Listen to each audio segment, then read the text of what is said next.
अभी हम नहीं जिंदे बानी अच्छा ही नहीं पढ़न बा हटा मरनी हो। अरे चाचा मुंह वाला आदमी झूठ ना बोलेला। ए चाचा बोला चाचा बोला। अरे बाबू हमारा वाला आदमी तो झूठ ना बोलेला। अब बताओ क्या बात बा। अरे हमारे पूरे जिंदगी कमाई फिर की चबा और कहाँ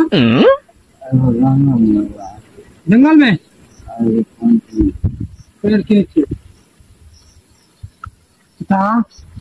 मतलब कितना पातर बड़ा हो सब भैया तो लकड़ी हो कितना मोट बार बा।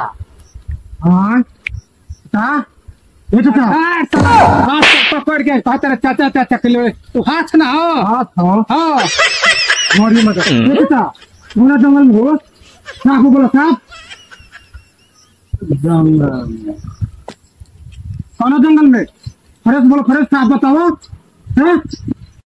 बढ़िया से बताओ बताओ कौन जंगल में बता बढ़िया से बताओ बढ़िया से जंगल में कौन जंगल में बढ़िया से बताओ बढ़िया से पहले बड़ो आए बढ़िया बढ़िया मर गए तकल मिलवा अकेला ना पूजा कल तो से हाँ मर तकल बढ़िया बढ़िया कतल मर गई हाँ क्या पता के मुँह लता हो तेरे पहले तो 12 पुलिस के साथ 12 जल्दी खत्म।